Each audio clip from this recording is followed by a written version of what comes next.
பிரிவா சரணம். எல்லோருக்கும் சிவராத்திரி ஆன மாலை வணக்கங்கள். இந்த சிவராத்திரி மகோத்சவத்தில் அடியேனுக்கு தெரிந்த விஷயத்தை இங்கே நான் பகிர்ந்துக்க ஆசைப்படுறேன். அண்ட சராசரத்தையும் தன்னுள் அடக்கி அளவில்லா அருளையும் ஆனந்தத்தையும் அள்ளி கொடுத்திருக்கும் அன்பே உருவமாகவும் அன்பே சிவமாகவும் வீற்றிருக்கும் அந்த அகிலாண்ட கோடி நாயகனுக்கும் அகில பாரதத்தில் பிறக்கப்பட்டு ஆண்டியாக தாமே விருப்பப்பட்டு அகில பாரதத்தையும் 3 முறை வலம் வந்து எல்லோரையும் அறநெறிப்படுத்திய ஆதிசங்கராச்சாரியார்களுக்கும் அவர் வழி வந்த அனைத்து ஆச்சாரியர்களுக்கும் அடியேனுடைய அனந்த கோடி நமஸ்காரங்கள். இந்த குழுவில் இணைந்திருக்கும் பெரியோர்கள், மாமா அவர்கள், மாதங்கிஜி, முத்துஞானம், சண்முகப்பிரியாஜி, கிரிஜா, அனைத்து பெரியோர்களுக்கும் ஒவ்வொருத்தருக்கும் என்னுடைய சிரசால தலை தாழ்ந்து வணக்கங்கள், நமஸ்காரங்கள். இன்னைக்கு வாய்ப்பு கொடுத்த மாமாவுக்கு எப்பவும் போல் நான் ஒரு நன்றியை சொல்லிட்டு என்னுடைய உரையை ஒரு பிரார்த்தனையுடன் ஆரம்பிக்கிறேன். கஜானனம் பூதகணாதிசேவிதம் கபித்தஜம்பூபலசாரபக்ஷிதம் உமாசுதம் சோக விநாசகாரணம் நமாமி விக்னேஸ்வர பாதபங்கஜம். சதாசிவசமாரம்பாம் சங்கராச்சாரியமத்யமாம் அஸ்மதாச்சாரியபர்யந்தாம் வந்தே குருபரம்பராம். பூமௌ ஸ்கலிதபாதானாம் பூமிரேவாவலம்பனம் त्वयि जाता परादानां त्वमेव शरणं शिवे. எல்லா இடத்துலையும் சிவன் கோயில்கள் இருக்குது, எல்லா ஊர்லேயும் சிவன் கோயில்கள் இருக்குது. சில கோவிலுடைய மகத்துவத்தை இன்றைக்கி அடியேன் உங்கள் எல்லாருக்கும் பகிர்ந்துக்கலாம் அப்படின்னு நான் நினச்சிட்டேன். நிறையா பேருக்கு தெரிஞ்சிருக்கும், இருந்தாலும் கொஞ்சம் அது இன்னொரு தடவைவும் நம்ம ஸ்வீகரிச்சுட்டா அதுக்கு ஒரு ஆனந்தம் தான். நான் அடியேன் எதை எடுத்துட்டேன் அப்படின்னா, திரிபுராந்தகன் தானே ஈஸ்வரன், திரிபுராந்தகன் இல்லையா? திரிபுர இடத்திலிருந்தும் சம்ஹாரம் செய்தவன், திரிபுர முக்கோணத்திலிருந்தும் நம்மளை ரட்சிக்கிறவன் அப்படின்னு நம்ம சொல்லலாம். இந்த சென்னையை பொறுத்தவரை முக்கோணத்தில் இருந்து நம்மளை ரட்சிக்கிறவன் ஈசன். சென்னையில் சுற்றி முக்கோணத்தில் ஈஸ்வரன் திரிபுர சுந்தரி சமேத பரமேஸ்வரன் நமக்கு அருள் பாலிக்கிறார். அதில் ஃபஸ்ட்டு பிரதானமாக இந்த ஆதிபுரீஸ்வரர், தேரடியில் இருக்கும் ஆதிபுரீஸ்வரர் வடிவுடையம்மன். இந்த ஆதிபுரீஸ்வரர் அப்படிங்கிறது ஆதி காலத்தில் தோன்றியவர் ஆதிபுரீஸ்வரர். பிரளய காலத்தில், இதுக்கும் முன்னாடி பல கோவில்கள் வந்திருக்கலாம், ஆனால் பிரளய காலத்தின் போது அடுத்த ஒரு காலம் முடிஞ்சு அடுத்த காலம் உருவாகிற சமயத்தில் ஆதியா ஸ்வயம்புவா மண்ணாக லிங்கமேனி ரூபமாக தோன்றியவர். அதனால் ஆதிபுரீஸ்வரர். அவர் மண்ணால் ஆனத்தினால அவர் இந்த தேரடின்னு சொன்னேன் இல்லையா, அதோட ஊர் இப்போ தேரடி பஸ் ஸ்டாப்பு, ட்ரெயின் ஸ்டாப் அதெல்லாம் தேரடின்னு சொல்கிறோம். ஆனால் அதோட ஊர் பேர் என்ன? திருவொற்றியூர். அந்த பிரளய காலத்தும் போது பயங்கர ஃபெமைன், பயங்கர வறட்சி டு த கோர், மேக்சிமம் எவ்வளோ அதனால் ஈசன் கருணை காமிச்சு அங்கே லிங்கமேனியாக தோன்றி தன்னுடைய கங்கை ஜலத்தை அங்கே இது பண்ணுறார், கொடுக்குறார். அது ஜலம் கொட்ட அது உறிஞ்சுன்றது பூமி. அது உரியறதுக்குள்ளே மக்கள் அதை ஒற்றி எடுக்கிறாளாம். அப்பேற்பட்ட ஒரு வறட்சி. அது ஒற்றி எடுத்ததுனால திருவொற்றியூர் அப்படின்னு இருந்தது. சுவாமியே இங்கே சுயம்புவாக வந்ததுனால திருவொற்றியூர் அப்படின்னு. சுவாமி வீட்டிருக்கிற இடம் எல்லாமே நம்ம சேர்த்துப்போம் இல்லையா, அதனால் திருவொற்றியூர்னு ஒரு ஊர் பேரோட காரணம். ஆதியாக தோன்றினத்தினால ஆதிபுரீஸ்வரர். மண்ணால் ஆன லிங்கம், அதனால் லிங்கமேனிக்கு அபிஷேகமோ இதுவோ கிடையாது, தொடரதோ ஸ்பர்ஷனமோ கிடையாது. அதனால் தீண்டா திருமேனியார் அப்படின்னு ஒரு பேர் சுவாமிக்கு. அடுத்தது தியாகராஜர். பெரிய பெரிய கோவில்களெல்லாம் தியாகராஜர் பல காலம் தங்கி ரசித்து அனுபவித்து பாடியிருக்கார். அதனால் சுவாமிக்கு தியாகராஜ சுவாமின்னு ஒரு பேர் உண்டு. அடுத்தது தொண்டைமான் சோழன் இது 7வது 8வது செஞ்சுரியில் ஒரு கோவில் ரூபமாக கொண்டு வந்தார். அதுக்கு முன்னாடி இருந்திருக்கலாம், பட் ஒரு கோவில் ரூபமாக கொண்டு வந்தது அந்த 7வது 8வது செஞ்சுரியில் தான். தொண்டைமான் வரியெல்லாம் போட்டாராம். இப்போ இறைவரி அப்படின்னு சொல்லிட்டு இந்த கோவிலுக்கும் இறைவரி போட்டாராம். அப்போ அந்த இறைவரி போட்டது ராஜா தன் கைப்பட எழுதி கொடுக்குறார், ஒற்றன் கிட்ட கொடுக்குறார். கோவில் சம்பந்தப்பட்ட வாழ்கிட்ட அதை கொண்டு சேர்க்கணும். அந்த ஒற்றனோட கூட வருவா போறவா இருப்பா. ராஜா எழுதி கொடுத்து ஒற்றன் வந்து அந்த கோவில்காரர்கிட்ட கொடுக்குறா. ஆனால் ராஜா எழுதி கொடுத்த இதில் ஒரு வாக்கியம் எக்ஸ்ட்ரா ஆயிருக்கு. அது என்ன வாக்கியம் அப்படின்னா அப்படியே படிக்கணும்னு நான் நினச்சிட்டேன். இவ்வாணை ஒற்றியூர் நீங்களாக கொள்க. இவ்வாணை ஒற்றியூர் நீங்களாக கொள்க. அந்த ஆணை என்ன அப்படின்னா, எந்த இடத்துக்கு வேணால் நீ வரியை போட்டுக்கோ, ஆனால் இந்த திருவொற்றியூருக்கு இந்த கோவிலுக்கு வரி கிடையாது. இவ்வாணை ஒற்றியூர் நீங்களாக கொள்க அப்படின்னு கோட்ஸ்குள்ளே சிவபெருமான் அதை போட்டு அமைச்சிருக்கார். ராஜா அதுக்கப்புறம் அந்த ராஜா ஒரு இதுவாக இருந்த ராஜா சிவனிடம் அடிபணிஞ்சுடுறார். அதனால் வந்து எழுத்தறிந்த பெருமான், எழுத்தறிந்த ஈசன், எழுத்தை மாற்றிய ஈசனுங்கிற பேர் மருவி எழுத்தறிந்த ஈசன் அப்படின்னு சுவாமிக்கு 5 பேர் உண்டு. இந்த கோவிலுடைய சுவாமி அம்பாளுடைய மகத்துவம். இங்கே வந்து அம்பாளுக்கு சங்கரர் ஸ்ரீ சக்கர பிரதிஷ்டை செய்திருக்கார். திரிபுர சுந்தரி அஷ்டகம் இங்கே பாடியிருக்கார். அங்கே வட்டப்பாறை அம்மன் வந்து உக்ரமாக இருந்த அம்மனை அங்கே வந்து அந்த உக்ரத்தை அடக்கி அங்கே ஒரு கணத்துக்குள்ளே கொண்டு சேர்த்துருக்கார். அதனால தான் அந்த பில்லி சூன்யம் அந்த மாதிரி உக்ரமாக இருக்கிறவா வந்து கூட அங்கே வழிபாடு பண்ணுறா.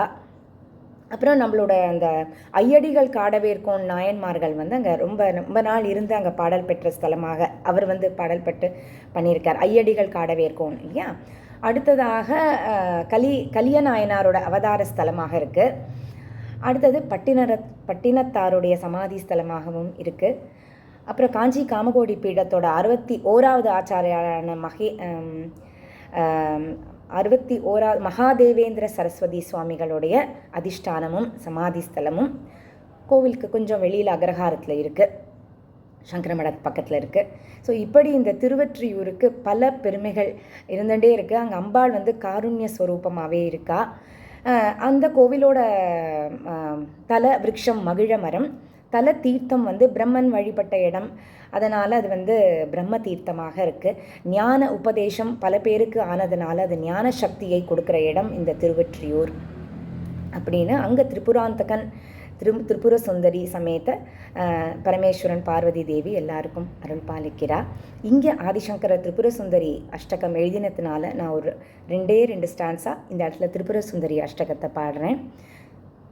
கதம்பவனச்சாரிணீ முனி கதம்ப காதம்பினீ நிதம்பஜிதபூதராம் சுரநிதம்பினீ சேவிதாம் நவாம் புருகலோச்சனாம் அபிநவாம்புதஷ்யாமளாம் திரிலோச்சனகுடும்பினீம் திரிபுரசுந்தரீமாஸ்ரயே.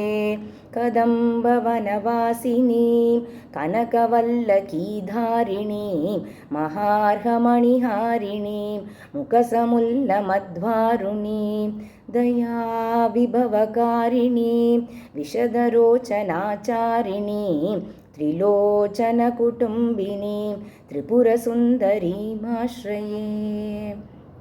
இப்படியாக ஒரு 8 ஸ்டான்சாஸ் இருக்குது. அஷ்டகம்னாலே 8 தான்.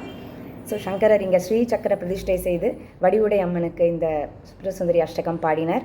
அடுத்த திரிபுர சுந்தரி திரிபுராந்தகன் எங்கே இருக்கான்னா நம்மளுடைய இடத்துக்கு அடியிலேயே அடையார், நான் அடியேன் இருக்கும் இடம் அடையார். ஸோ இங்கே வந்து வால்மீகி பல காலம் இருந்து பூஜித்த இடம் வான்மியூர். சுவாமி அம்பாளே வந்து இறங்கிய இடம், அதனால் திருவான்மியூர். வால்மீகிக்கு முக்தி கிடைத்த இடமும் வான்மியூர். அப்புறம் வால்மீகி மார்க்கண்டேய மகர்ஷிக்கு ஞான உபதேசம், எதுக்கு முக்தி கிடைக்க ஞான உபதேசம் செய்த இடம் வான்மியூர். சரி, வான்மியூர்னு இருக்குது, வால்மீகநாதர்னு ஒரு பேர் இருக்குது. மருந்தீஸ்வரர் அப்படின்னு ஏன் பேர் வந்தது?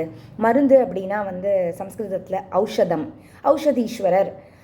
திரிபுர சுந்தரி சமேத ஔஷதீஸ்வரர்னு நீங்கள் சங்கல்பம் பண்ணுறச்சேவோ அர்ச்சனை பண்ணுறச்சேவோ அவர் அப்படி தான் சொல்லுவார். திரிபுர சுந்தரி சமேத ஔஷதீஸ்வரர் அப்படின்னு சொல்லுவார். ஔஷதம்னா மருந்து.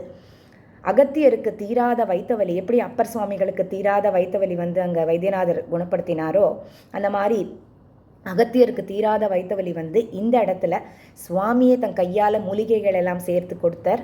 அதனால் ஔஷதம் கொடுத்தார். அதனால் அந்த திவ்ய ஔஷதம் கொடுத்ததுனால ஔஷதீஸ்வரர் அப்படின்னு சுவாமிக்கு பேர். அதுவே வந்து மருந்தே தானே எல்லாருக்கும் நமக்கு, அதனால் மருந்தீஸ்வரருங்கிற பேர் நின்று போயிடுத்து. அப்புறம் காமதேனு அந்த இடத்துல வந்து ஒரு சாப விமோச்சனத்தினால கீழே பசுவாக பிறக்கிறா, இங்கே தான் வரா, தினமும் பால் சொரியறா. பால் சொரிந்ததுனால லிங்க திருமேனியே ஒரு வெண்ணிறமாக காட்சியளிக்கிறது. அதனால் வந்து அந்த லிங்க திருமேனியில் பார்த்தீங்கன்னா கால் குழம்பு வடுகள்லாமும் இருக்கும் அந்த லிங்க திருமேனியில். மருந்தீஸ்வரரில் நிறைய பேர் நோட்டீஸ் பண்ணியிருப்பா. அதனால் இது வந்து பால்வண்ணநாதர் அப்படின்னு ஒரு பேர் உண்டு. அதுக்கு அடுத்தது தியாகராஜ சுவாமி இங்கேயும் வந்து வழிபட்டதால் தியாகராஜ சுவாமின்னு பேர் உண்டு. அப்பர் சுவாமிகள் இங்கே இருந்து தங்கி பாடல் பெற்ற ஸ்தலம். கிட்டத்தட்ட 5000 வருஷம் 4000 வருஷத்துக்கு இந்த 2 கோவிலுமே ஆதிபுரீஸ்வரரும் மருந்தீஸ்வரருமே பிரதானமாக சென்னையை சுற்றி பிரதானமாக வந்த கோவில்களில் ஒன்று அப்படின்னு சொல்கிறா. ஸோ இப்படியாக இந்த திருவான்மியூர் திரிபுர சுந்தரி மருந்தீஸ்வரர் அடுத்தது. மூன்றாவதாக முக்கோணத்தில் இருக்கும் திரிபுராந்தகன். முக்கோணமாக இருப்பது இது கிழக்கு, அது தெற்கு, இது வடக்கில் பார்த்தீங்கன்னா திரிசூலம். திரிசூலத்தில் திரிபுர சுந்தரி சமேத திரிசூலநாதர். திரிசூலம்ங்கிறது சென்னையை அடுத்த இந்த மீனம்பாக்கம் சென்னை ஏர்போர்ட் பக்கத்தில் இருக்குது. அந்த இடத்துல வந்து இந்த ஊர் பேர் வந்து திரிசூலநாதர், திரிசூல ரூபமாக காட்சி கொடுத்துருக்கார் திரிசூலநாதர்.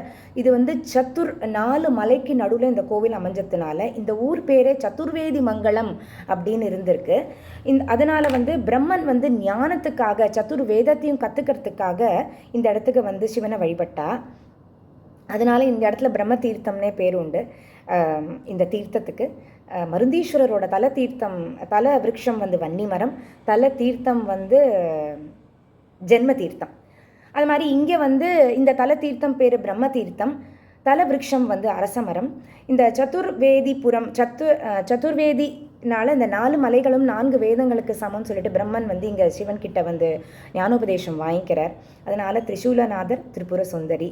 இப்படியாக இந்த 3 முக்கோணத்திலிருந்தும் திரிபுராந்தகன் திரிபுர சுந்தரி பராசக்தி ஜெகன்மாதா நம்ம எல்லாரையும் ரட்சிக்கிறாங்கிறதுல சந்தேகமே இல்லை. நம்பினவாளுக்கு பரமேஸ்வரன் கைவிட்டதில்லை, ஆசுதோஷியான பரமேஸ்வரன். இந்த 3 கோயில்களையும் பார்த்தோம். அடுத்ததாக நம்மளுடைய பஞ்சபூத ஸ்தலங்கள் எல்லாருக்குமே தெரியும். ஆனாலும் இந்த பஞ்சபூத ஸ்தலங்களுடைய பெயர் காரணம் என்ன அப்படிங்கிறது சுருக்கமாக நான் சொல்ல விருப்பப்பட்டேன், அடியேன்னு சொல்ல விருப்பப்படுறேன். ஏகாம்பிரநாதர் அப்படின்னா ஒரு காம்புலேருந்து கொத்து கொத்தா மாங்காய் காய்க்க போல் ஒரு காம்பு, ஏக ஆம்ரம், ஒரு மரம், அது மாமரம். ஸோ இது காஞ்சிபுரத்தில் இருக்கிற பூமிக்கு ஒரு. அடுத்ததாக ஸ்ரீகாளஹஸ்தி. ஸ்ரீ அப்படின்னா சிலந்தி, காளன் அப்படின்னா பாம்பு, ஹஸ்தி அப்படின்னா யானை. இது 3ம் ஒரு சேர அங்கே பூஜை பண்ணினா அங்கே இருக்கிற ஸ்வயம்பு லிங்கத்துக்கு. அதனால் ஸ்ரீகாளஹஸ்தி. அம்பாள் பேர் பிரசூனாம்பிகை. பிரசூனா அப்படின்னாலே அழகு அப்படின்னு அர்த்தம். ஆந்திர பிரதேஷில் நிறையா பேருக்கு பிரசூனாங்கிற பேர் இருக்கும். ஏன்னா அது ஆந்திரா பார்டரில் இருக்கிறதுனால பிரசூனானாலே ஒரு திவ்ய அழகோடு இருக்கா அப்படின்னு அர்த்தம், பிரசூனாம்பிகை. மூன்றாவதாக அண்ணாமலை. அண்ணாமலை அப்படின்னா ஜோதியை அண்ணாந்து பார்க்கக்கூடிய மலை அண்ணாமலை. அதே தான் சம்ஸ்கிருதத்தில் அருணாச்சலா. அச்சலம், அச்சலம்னா மவுண்டன், பர்வதம். அருணா அப்படின்னாக்க ஜோதியின் சொரூபமாக இருக்கக்கூடிய ஒரு விளம்பு, ஒரு உருவம், அதுதான் அருணாச்சலா. அம்பாளுடைய பெயர் உண்ணாமுலை. தன்னுடைய மார்பகங்கள் உண்ணப்படவில்லை, பருகப்படவில்லை, உண்ணாமுலை அம்மன். அதே தான் சம்ஸ்கிருதத்தில் அபீத்த குஜாம்பாள், ந பீத்தம் அப்படின்னு அர்த்தம், உண்ணாமுலை அம்மன். அடுத்ததாக 4ஆவதாக ஜலகண்டேஸ்வரர். ஜலமே ஸ்வரூபமாக இருக்கக்கூடிய ஜலகண்டேஸ்வரர். திருச்சி பக்கத்தில் ஜலகண்டேஸ்வரர். அம்பாள் பேர் அகிலாண்ட நாயகி, அகிலத்துக்குமே நாயகியான ஜலமே வடிவமான ஜலகண்டேஸ்வரர். அது ரொம்ப ஈஸி. அடுத்ததாக சிதம்பரம். ஞான வடிவமே அம்பலத்தில் ஆகாஷ ஆனந்த தாண்டவம் ஆடுறதுனால அது சிதம்பரம். தில்லை வனத்துக்கு நடுவில் ஆடுறதுனால தில்லை அம்பலம் அப்படின்னு சொல்கிறோம் நம்ம.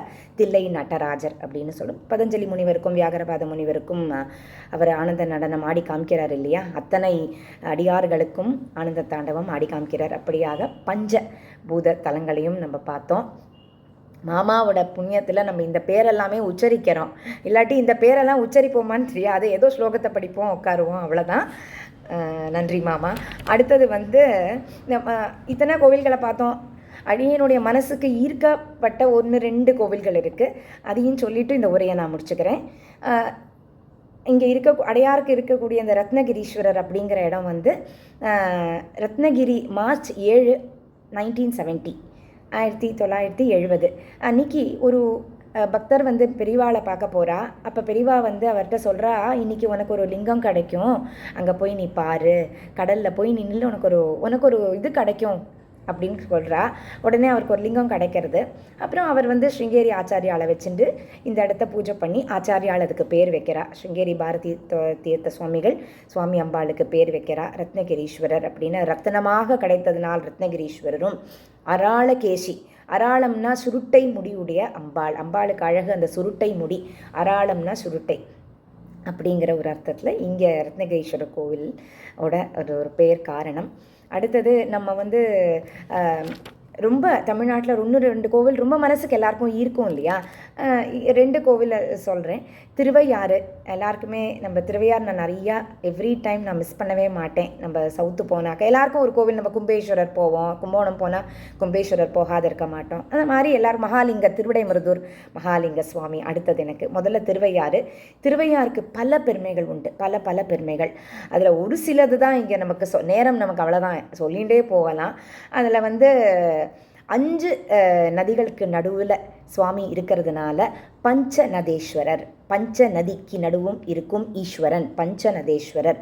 இந்த பஞ்சநதி அதே தான் தமிழில் வந்து ஐயாரப்பர். 5 ஆறுக்கு நடுவில் இருக்கிற அப்பர் ஐயாரப்பர் அப்படின்னு பேர். அம்பாளுடைய பேர் வந்து தர்மசம்வர்தினி, தர்மத்தை வர்த்தனம் செய்தவள், அறத்தை வளர்த்தவள், அறம் வளர்த்த நாயகி அப்படின்னு தமிழில் பேர். சுவாமி அம்பாள் வந்து பஞ்சநதேஸ்வரர், தர்மசம்வர்தினி, ஐயாரப்பர், அறம் வளர்த்த நாயகின்னு தமிழ் பேர். அதே பேர் தான் தமிழில் நம்ம சொல்கிறோம். இங்கே வந்து அப்பர் சுவாமிக்கு கைலாச காட்சி கொடுத்த இடம். அதுக்கப்புறம் வந்து அங்கே சுந்தர பெருமானுக்கு அவர் பதிகங்கள் பாடி, வெள்ளம் பயங்கரமாக இருக்குது, பதிகங்கள் பாடி அந்த வெள்ளத்தை சுவாமி வந்து நிறுத்துறார். அவர் அக்கறை போகிறதுக்கு நிறுத்துறார். சுந்தரருக்கு அருள்பாலித்த இடம். அப்புறம் அது தக்ஷிண கைலாசம்னு சொல்லுவா. நந்தி அம்பான் பிறந்த இடம், நந்திக்கு கல்யாணம் ஆன இடமும் அது பக்கத்தில் தான். இங்கே தான் நந்தி பிறக்கிறார். அடுத்தது சிவன் வந்து யமனை ஆட்கொண்ட இடம். இது ரொம்ப முக்கியம். இது வந்து காலசம்ஹார மூர்த்தி அங்கே இருக்குது. அதனால் சிவன் வந்து யமனை ஆட்கொண்ட இடம்னு சொல்கிறா. இந்த மாதிரி பல பெருமைகள் இருக்குது. இந்த திருவையாரோட ஒரு தலவிருட்சம் வில்வமரம். அங்கே தல தீர்த்தமாக சூரிய புஷ்கரிணி தீர்த்தமாக இருக்குது. அடுத்தது திருவிடைமருதூர் வந்து மகாலிங்க சுவாமி. அப்புறம் பிருகத் சுந்தர குஜாம்பாள். மகாலிங்க சுவாமி மகாலிங்கம்னா பெரிய லிங்கம் உடையவர், பிருகத் சுந்தரம்னா பெரிய நலமா முலையம்மன் அப்படின்னு பேர். இந்த திருவிடைமருதூரில் தான் அடியனுடைய ஊரான திருவிசைநல்லூர் பக்கத்தில் இருக்குது. அங்கே பிறந்த ஸ்ரீதர ஐயாவாள் வருஷம் உற்சவம் நடக்கும். ஸ்ரீதர ஐயாவாள் கார்த்திகை அமாவாசை அன்னைக்கு உற்சவம் நடக்கும். அந்த ஸ்ரீதர ஐயாவாள் வந்து மறைந்த இடம். அவர் வந்து போகிறார், அப்படியே ஜோதியாக ஐக்கியமாயிடுறார். அவருடைய உடுத்திண்ட வேஷ்டி சுவாமியுடைய மேலே போய் அப்படியே சாத்தி அடுத்த நாள் கார்த்தால அர்ச்சகர் பார்க்குறார். ஸ்ரீதரையாவாள் கோவிலுக்கு வந்து நன்றி சொல்ல வந்தார். அவர் உடுத்திண்ட வேஷ்டியும் அங்கவஸ்திரமும் சுவாமியின் மேலே அப்படியே ஐக்கியமாயிருக்கு. அவர் அப்படியே ஜோதி ஸ்வரூபமாக லிங்கத்துடன் உள்ளே போய் அப்படியே ஐக்கியமாயிடுறார் அவர். ஏன்னா அவருக்கு பெரிய அருள் பண்ணியிருக்கார். அவர் வந்து அதோடு எனக்கு போரும்பா, எனக்கு எல்லாமே நீ எனக்கு பண்ணி கொடுத்துட்டியே அப்படின்னு சொல்லி ஐயாவாளோட கதையில் அது வரும். ஆனால் இந்த இது நாட் வெரி டேட்ஸ் பேக், ரொம்ப ரீசெண்ட்லி 17th செஞ்சுரியில் தான் நடந்தது. 200 இயர்ஸ் பேக் ஐயாவாளுக்கு அருள்பாலித்தார் இந்த மகாலிங்க சுவாமி. அப்படியாக மனதை கவர்ந்த இடம் 1-2 அப்படின்னு சொல்லிட்டு உங்கள்கிட்ட நான் ஷேர் பண்ணிட்டேன். இப்படியாக சுத்த சைத்தன்யமும் பரமாத்ம ஸ்வரூபமும் ஒன்றுதான். அது இரண்டு இல்லை அப்படின்னு சொல்லிட்டு ஒரு ஏகலிங்க ரூபமாக அருவுருவமாக சிவலிங்கம் சிவன் பரமேஸ்வரன் வீற்றிருக்கார். அனாதி சம்பிரதாயமாக இருந்த அந்த அத்வைத ரூபமாக மகாலிங்க சுவாமி வீற்றிருக்கிறார். அதை தான் ஆதிசங்கரர் நமக்கு எல்லாருக்கும் he expounded the truth of Advaita. அது பிரம்மா கிட்டேருந்து ஹிரண்யகர்பன், ஹிரண்யகர்பத்திட்டேருந்து காஷ்யப்பர் கிட்டேருந்து அவருடைய புத்திரனான மானசீக புத்திரனான மனு, அவருடைய சிட்டிசன்ஸான ஒரு பல பேர்கள் இருந்தால் அவள்லாம் அந்த அத்வைத சம்பிரதாயத்தை சொன்னத்தை ஆதிசங்கராச்சாரியால் எல்லாருக்கும் விளக்கி தன்னுடைய உபனிஷத்தில் பாஷ்யங்களில் எழுதியிருக்கார். இப்படி அன்பே உருவமாக இருக்கும் அந்த பரமேஸ்வரனை இந்த சிவராத்திரி அன்னைக்கு நமக்கு எல்லாருக்கும் அருள் புரியட்டும் அப்படின்னு சொல்லிட்டு இந்த உரையை நான் முடிச்சுக்கிறேன். ஒரு ஸ்லோகத்தோட சிவாஷ்டகம் ஆதிசங்கரர் சொன்ன சிவாஷ்டகத்தை சொல்லி முடிச்சுக்கிறேன். ஹர ஹர சங்கர, ஜெய ஜெய சங்கர.